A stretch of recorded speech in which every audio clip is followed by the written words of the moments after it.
నమస్తే, welcome to our channel. Tarot reader Sreeja గారు ఉన్నారు, వారితో మాట్లాడదాం. నమస్తే శ్రీజ గారు. నమస్తే అండి. శ్రీజ గారు, వృత్తి వ్యాపారాల్లో సక్సెస్ అవ్వాలన్నా, లేదు శత్రుభయం లేకుండా ఉండాలి, రాజకీయాల్లో సక్సెస్ అవ్వాలి, మనలో ఆకర్షణ అంటే ధనాకర్షణ, జనాకర్షణ, ఆకర్షణ శక్తి పెరగాలి, భార్యాభర్తల్లో అన్యోన్యత పెరగాలి, ఈ అన్నిటికి సంబంధించి. అలాగే యాక్సిడెంట్స్ అవుతూ ఉంటాయి, కొంతమందికి రెగ్యులర్ గా ఎక్కువ యాక్సిడెంట్స్ అవుతాయి. లేదు కొంతమంది ఏంటంటే నదుల్లో గానీ బోట్స్ తిరగబడిపోయి ఇలా జర్నీ చేసేటప్పుడు ప్రమాదాలు జరుగుతాయి. అటువంటి ప్రమాదాలు కూడా జరగకూడదు. మనం ఎక్కడికైనా వెళ్ళాము అంటే మళ్ళీ సేఫ్ గా మన గమ్యస్థానం చేరాలి. సో ఇవన్నీ మనకి పాజిటివ్ గా జరగాలి అంటే మీరు ఏం చెప్తారంటే ఎటువంటి పూజ, ఎటువంటి దేవీ దేవతను ఆరాధించాలి, వాళ్ళకి ఎటువంటి పూజ చేయాలని చెప్తారండి పరిహారంగా? ఓకే, ఇప్పుడు మీరు చెప్పినట్టుగా భార్యాభర్తలు ఇద్దరి మధ్యలో కూడా ఆకర్షణ శక్తి పెరగాలి. అంటే ఈ మధ్య కాలంలో మనం చూస్తూ ఉంటాము, ఒకప్పుడు రిలేషన్ బానే ఉండేది, ఇప్పుడు బాగుండట్లేదు అనే విషయాల్లో చాలా మంది. లేకపోతే ఎప్పుడూ కూడా మా ఇద్దరు వ్యక్తిగత విషయాల కంటే కూడా వేరే వ్యక్తుల వల్ల తరచుగా అంటే థర్డ్ పర్సన్స్ వల్ల ఎక్కువగా గొడవ పడుతున్నాము. వాళ్ళు క్రియేట్ చేసే మాటల వల్ల, లేకపోతే వాళ్ళు చెప్పడం మాటల వల్ల ఇద్దరికి డిస్టర్బెన్సెస్ వస్తున్నాయి అనుకునే వాళ్ళు కావచ్చు. ఇలా దాంపత్య జీవితంలో ఉన్న ప్రాబ్లమ్స్ ని సాల్వ్ చేసుకోవడానికి కానివ్వండి, అలాగే ఎవరికైతే వృత్తి వ్యాపారాల్లో సడన్ గా అరే మనకి సేల్స్ తగ్గాయి, లాభాలు తగ్గాయి, కమిటెడ్ గా చేయాల్సిన పేమెంట్స్ చాలానే ఉన్నాయి, శాలరీస్ కావచ్చు, ఆ స్టోర్ యొక్క రెంట్స్ కావచ్చు, లేకపోతే మనం స్టాక్ తెచ్చుకుంటూ ఉంటాం. అన్నిసార్లు మనం డబ్బులు పెట్టే కొంతమంది క్రెడిట్ రూపంలో కూడా తెచ్చుకుంటారు. కాబట్టి కమిటెడ్ గా ప్రతి మంత్ ఇంత పే చేయాలని, లేకపోతే ఆల్రెడీ మన చెక్స్ అక్కడ ఉంటాయి. వ్యాపారంలో అంటే లేనిపోని భయాలు కానివ్వండి, లేదా సడన్ డౌన్ ఫాల్. అలాగే వృత్తిలో కూడా అంటే మనం చేసే జాబ్ లో కూడా మనల్ని తరచుగా ఎవరో కావాలని ఇంటెన్షనల్ గా మనల్ని రెచ్చగొట్టే ప్రయత్నాలు చేసి మనతోనే మాటలు అనిపించి అక్కడి నుంచి ఎలా అయినా మనల్ని పంపించేద్దాం అనుకునే వాళ్ళు ఉంటారు కదా. అలా కానివ్వండి, లేదు మనకి కావాల్సుకుని ఇంటెన్షనల్ గా వాళ్ళు ఏవో క్రియేట్ చేస్తున్నారు, మనకి కలిసి రావట్లేదు, మన ప్రమోషన్స్ ఆపుతున్నారు, మన శాలరీ ఇంక్రిమెంట్ ఏదైనా వస్తుందని ఎక్స్పెక్ట్ చేసినప్పుడు అవ్వనివ్వకుండా ఏదో ఒక పాలిటిక్స్ క్రియేట్ చేసి ఆపేస్తున్నారు, లేదా ఆన్ సైట్ ఆపర్చునిటీస్ రావట్లేదు, లేదు మీరు ఎక్కువ మంది నావీలో పనిచేస్తారు అంటే 6 months సముద్రంలో ఉంటారు, 6 months బయట ఉంటారు, అలా ఆ ఉద్యోగాలు చేసే వాళ్ళు కానివ్వండి, డాక్టర్స్ కానివ్వండి, ఎలాంటి వృత్తి వ్యాపారాలు చేసే వాళ్ళైనా సరే. అంతేకాకుండా ఎప్పుడైనా మనం అడవిలో ప్రమాదాలకి గురవుతున్నాము, లేకపోతే మనం ఒక సముద్ర ప్రయాణం చేస్తున్నాము, ఏదైనా యాక్సిడెంట్ అవుతుందేమో, లేదు ఏదో అయిపోతుందేమో అన్న భయాలు కానివ్వండి, ఏదైనా ఉన్నా కానివ్వండి, మరీ ముఖ్యంగా శత్రు భయం. శత్రువులు ఎక్కువ ఉన్నారు, ఏదో సందర్భంలో వచ్చాయి కలహాలు, శత్రువులు పెరిగారని అనుకుందాం. ఎప్పుడు మనల్ని ఏం చేస్తారా, లేకపోతే మనకేం హాని కలిగిస్తారా, మన బిజినెస్ కి ఏమి అంటే ఏదో ఒకటి క్రియేట్ చేసి అది ఆపేయడం లాంటివి చేయటాలు క్రియేట్ చేస్తూ ఉంటారు కదా. అలాగ కానివ్వండి, ఏ రూపంలోనైనా శత్రు భయం.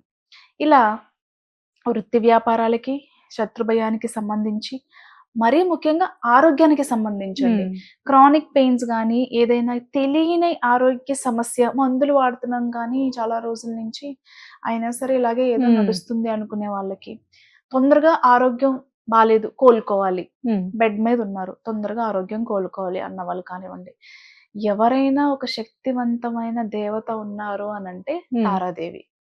అంతేకాదండి, జాతకాల్లో గురుబలం తగ్గింది, ఇల్లు కొనుక్కోవాలి, అలాగే మాకు ఎక్కడి నుంచైనా రావాల్సిన డబ్బు రావట్లేదు అనుకునే వాళ్ళు కానివ్వండి, ప్రకృతి ప్రేమికులు ఎవరైతే ఉన్నారో, జంతు ప్రేమికులు ఎవరైతే ఉన్నారో వాళ్ళందరూ కూడా, ఫర్ ఎగ్జాంపుల్ నేను నేచర్ కానివ్వండి, యానిమల్స్ కానివ్వండి, అది చాలా మంది నా వీడియోస్ చూసే వాళ్ళకి తెలుసు. సో అలా యానిమల్స్ మీద, ప్రకృతి మీద ఎక్కువ ప్రేమ ఉన్న వాళ్ళు, వాటి ఏమంటారంటే ప్రకృతి నాశనం అయిపోకూడదు, ప్రకృతి సహజంగా ఉండి నేచర్ ఎప్పుడు కాపాడబడుతూ ఉండాలి అనుకుంటాం కదా, వాళ్ళు కానివ్వండి, గోవధలు కానివ్వండి, యానిమల్ ప్రొటెక్షన్ ఎక్కువ కోరుకునే వాళ్ళు కానివ్వండి, ఎవరైనా సరే తారాదేవిని ఆరాధిస్తే మీరు ఏం అడిగినా ఖచ్చితంగా చేసి తీరుతుంది. తారాదేవి అంటే ఎవరో కాదు, అనుకోవద్దు. తారాదేవి అంటే ఉగ్రదేవత, ఆ ఉగ్ర పూజలు చేసేవాళ్ళు మాత్రమే ఆరాధించాలి అని నేను విన్నాను. అంటే ఇప్పుడు మీరు చెప్పినవన్నీ అంటే మనం జనరల్ గా సాత్వికంగానే పూజ చేస్తాం తప్పితే మనం అంత ఉగ్రంగా ఆరాధించాం కదా. సో అది అంటే మీరు చెప్పిన దానికి ఎలా కనెక్ట్ చేసుకోవాలి అని ఆలోచిస్తున్నాను నేను. ఓకే, ఇప్పుడు నేను చెప్తాను. ఇప్పుడు దశమహావిద్యల్లో రెండవ దేవత తారాదేవి. అవును. మనకి మీరు లలిత సహస్రనామాలు తీసుకున్నట్లయితే గనక అక్కడ కూడా తారాదేవికి సంబంధించిన మంత్రం కనిపిస్తుంది, నామం కనిపిస్తుంది. అలాగే తారాదేవి అంటే ఎవరో కాదు, ఓంకార స్వరూపిణి. చాలా సందర్భాల్లో మీరు విన్నే ఉంటారు తారక మంత్రం అని అవును, చెప్పి. తారక మంత్రం. అలాగా ఆవిడ ఎంత శక్తివంతమైన దేవత అంటే, మీరు అంటే చాలా సందర్భాల్లో నేను నా గురువుల దగ్గర విన్నది ఏంటంటే, మీకు చెప్పాను కదా, సముద్ర ద్వారాలు ఏదైనా భయాలు ఉంటే గనక అని సముద్ర దేవత అని కూడా అంటారు.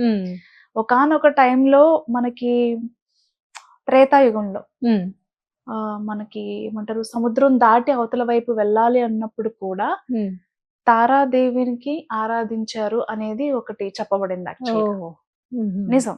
అంటే తారాదేవి అంత శక్తివంతమైన దేవత అన్నమాట. కష్టాల నుంచి గట్టెక్కించడంలో తారాదేవి ముందుంటారు. సో ఇక మీరు అడిగిన క్వశ్చన్ కి ఆన్సర్ ఏంటనుకుంటే గనక, ఇప్పుడు ఏ దేవతనైనా సరే మనం ఏ ఆచారం ఫాలో అవుతున్నాం, ఓకేనా అండి? మీరు ఏ ఆచారం ఫాలో అవుతున్నారు? వామాచారమా, దక్షిణాచారమా, కౌలాచారమా, ఇలా రకరకాల ఆచారాలు ఉన్నాయి. మన ఆచారం బట్టి ఏమంటారు, నిష్టగా నమ్మకంతో ఎలా అయినా పూజ చేసుకోవచ్చు. తాంత్రిక దేవతలు అని అంటే మనం బలి ఇచ్చి చేసుకోవాల్సిన పూజలే కాదు. నిజానికి మీకు చిన్న స్టోరీ చెప్తానండి. నేను భూటాన్ వెళ్ళినప్పుడు, టిబెట్ కి వెళ్ళినప్పుడు, లేకపోతే నేపాల్ కి వెళ్ళినప్పుడు నేను చాలా మందిని కలిసా. బౌద్ధ మతానికి సంబంధించిన వాళ్ళు కానివ్వండి, మీకు ఎక్కువ ఆరాధన జరుగుతూ ఉంటది. నేపాల్, టిబెట్, ఇక్కడ కూడా ధర్మశాల కానివ్వండి, లడాక్ లో కానివ్వండి, తారాదేవి ఆరాధన ఎక్కువగా చేస్తూ ఉంటారు. తారాదేవి 100 మంది బుద్ధులకి జన్మనిచ్చినటువంటి దేవతగా వాళ్ళు పూజిస్తారు అన్నమాట. అంటే తారాదేవి ప్రకృతి దేవత. తారాదేవి అవతారాలలో 22 అవతారాలు ఉన్నాయి యాక్చువల్ గా. ఆ 22 అవతారాలలో బ్లాక్ మ్యాజిక్ కి సంబంధించి, హెల్త్ కి సంబంధించి, రిలేషన్షిప్ కి సంబంధించి, ఆరోగ్యానికి సంబంధించి, ఐశ్వర్యానికి సంబంధించి, ఇలా చాలా రకాలైనటువంటి రూపాలు మనకి చెప్పబడుతున్నాయి. అలా 22 రూపాలు ఉన్నాయి ఇప్పటి వరకు కూడా. ఖచ్చితంగా మీరు అడిగిన క్వశ్చన్ కి యాజ్ ఇట్ ఈజ్ ఆన్సర్ ఏంటంటేనండి, ఆమె ప్రకృతి దేవత.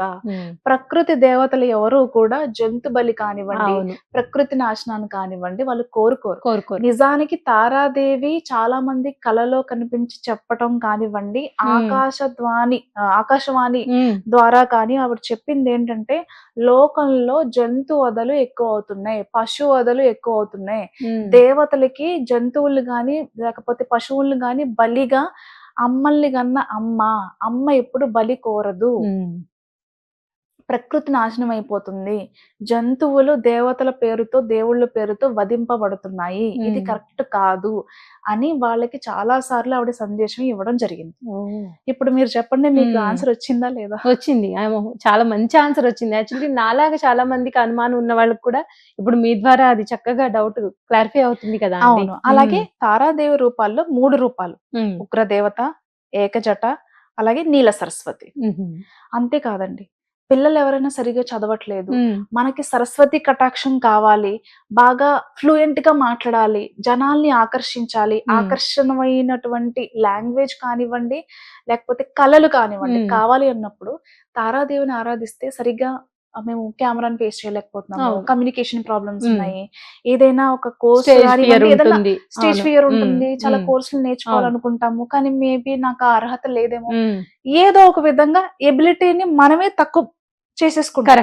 అలా కాకుండా పరిపూర్ణమైనటువంటి జ్ఞానాన్ని, విద్య అర్హతని మాట్లాడంటే వాక్, మీరు ఏదైతే మాట్లాడుతున్నారో ఆ వాక్ ను కూడా డెవలప్ చేస్తాం. డెవలప్ చేయడమే కాకుండా మీ మాటకి మీరు చెప్పింది వేదం అన్నట్టుగా అలా ఏమంటారు ఆ ఆకర్షణ పెరుగుతుంది అన్నమాట.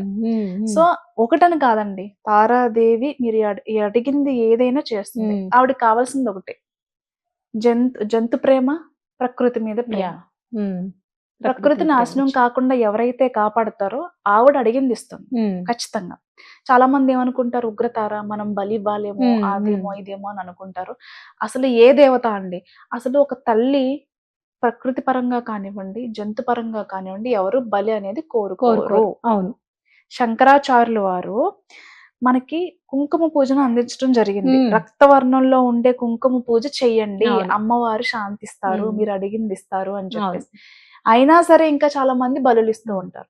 కాబట్టి మీరు అడిగిన క్వశ్చన్ కి నేను ఆన్సర్ ఇచ్చానని అనుకుంటున్నాను. 100% ఇచ్చారు. కాబట్టి ఎంత తాంత్రిక దేవత అయినప్పటికీ కూడా మనం ఏ ఆచారం ఫాలో అవుతున్నామో అదే ఆచారంలో చేయొచ్చు. ఉమ్, తారాదేవిని సాత్వికంగానే పూజించడం ఉత్తమం. ఉమ్, ఓకే. మీరు గ్రీన్ తార అని, రెడ్ తార అని, బ్లూ తార, వైట్ తార ఇలా మీకు చెప్పాను కదా. ఉమ్, ఇలా మొత్తం 22 రూపాల్లో ఉమ్. ఆవిడ అదే ఉన్నారు. అన్నారు కదా. తారాదేవి ఎవరో కాదు, సాక్షాత్తు పార్వతీదేవి. ఉమ్, ఓకే. కాబట్టి ఓం తారే తూ తారే తూరే స్వాహ. నేను మంత్రాన్ని డిస్క్రిప్షన్ లో Yeah. కూడా మెన్షన్ చేస్తాను, మళ్ళీ ఇంకొకసారి చెప్పే ఉమ్, ప్రయత్నం చేస్తాను. ఓం తారే తూ తారే తూరే స్వాహ. ఉమ్, రోజుకి 109 సార్లు జపమాలతో. ఉమ్. జపమాల గుర్తుపెట్టుకోండి, red sandal. Red red sandal. Sandal మాల Yeah. అయి ఉండాలి. ఉమ్, క్రిస్టల్స్ లో గార్నెట్ మాల దొరుకుతుంది. ఆహా. గార్నెట్ వచ్చేసి మనకి డార్క్ మెజెంటా కలర్, కొంచెం బ్రౌనిష్ గా ఉంటుంది ఉమ్, గార్నెట్.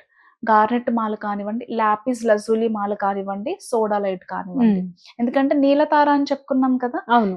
సరస్వతి కటాక్షం కావాలి, ఒక గురువుగా, ప్రవచనకర్తగా, ఆధ్యాత్మికవేత్తగా ఎవరైనా మీ మాట 10 మందిలో చెల్లాలి, ఉమ్. మీరు ఒక ఆకర్షణితులుగా అవ్వాలి అని అనుకున్న వాళ్ళు నీలతార అంటే Okay. నీల సరస్వతిని ఉమ్, ఆరాధన చేయవచ్చు. ఉమ్, ఇక శత్రు భయం ఉండకూడదు, అమ్మవారి ఎప్పుడు మనల్ని ప్రొటెక్ట్ చేయాలి, మీరు అడిగింది ఇవ్వాలి అనుకునే విధంగా ఉన్న వాళ్ళు ఉగ్రతారాన్ని ఆరాధన చేయొచ్చు ఉమ్, సాత్వికంగా. ఉమ్, ఉగ్రతారా దేవికి వచ్చేసి మీరు రెడ్ కలర్ లో, ఉమ్. రెడ్ కలర్ ఫ్లవర్స్ తో ఆరాధించటం. ఓకే. ఓకే. ఉమ్, అలాగే మీరు జపం చేసేటప్పుడు కూడా రెడ్ శాండిల్ మాల, ఉమ్, రెడ్ కలర్ మన మ్యాట్స్ దొరుకుతాయి ఉమ్, కదా. ఉమ్. అంటే దర్భచాప మీద మీరు రెడ్ కలర్ మ్యాట్ ఏదైనా అవును, వేసుకుని కూర్చొని వేసుకోవచ్చు. జపం ఉమ్, చేసుకోవచ్చు.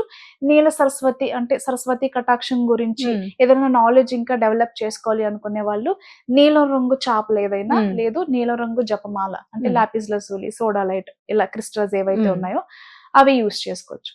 ఇలా అమ్మవారికి అమ్మవారిని తూర్పు దిశలో ఉమ్, ఆరాధన కూర్చుని ఆరాధన చేసినట్లయితే గనక ముందు చెప్పిన మంత్రం ఏదైతే ఉందో, ఉమ్, యాక్చువల్ గా అయితే చాలా రకాలైనటువంటి మంత్రాలు ఉన్నాయి. Hmm. నేను ఎందుకు చెప్పట్లేదంటే అవి మీరు గురువు ద్వారా, గురుముఖంగా ఉపదేశం తీసుకుని మాత్రమే చేయాలి. చేయాలి. ఇప్పుడు నేను ఏదో వీడియోలో నాకు ఇష్టం వచ్చినట్టు చెప్పడానికి లేదు. అవును. ఉమ్, అలా మీకు ఎవరైనా గురు ద్వారా ఉపదేశం చేసుకుని నేను చేసుకుంటాను అని అంటే చేసుకోవచ్చు.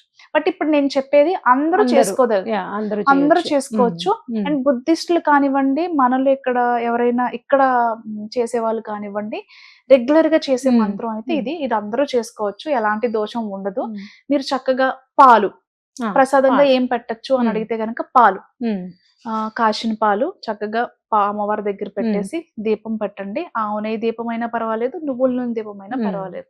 Yeah. అలాగే బెల్లంతో బెల్లం ముక్క కానివ్వండి, అరటిపళ్ళు కానివ్వండి, బెల్లంతో చేసిన పాయసం ఉమ్.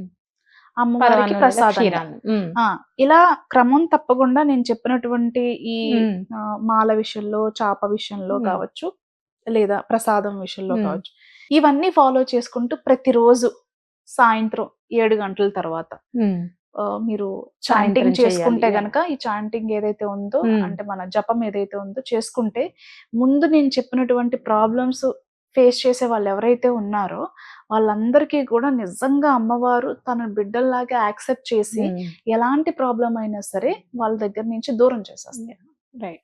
ఇలా ఎవరైతే ఈ ఆవిడకి పనులు ఇష్టమైన కూడా, పనులు yeah, చేస్తున్నారో చేయాలి. ఉమ్, వాళ్ళకి మాత్రం ఖచ్చితంగా అమ్మవారి ఉమ్, కటాక్షం ఉంటుంది. ఉమ్, రైట్. థ్యాంక్ యూ శ్రీజ గారు. Thank you.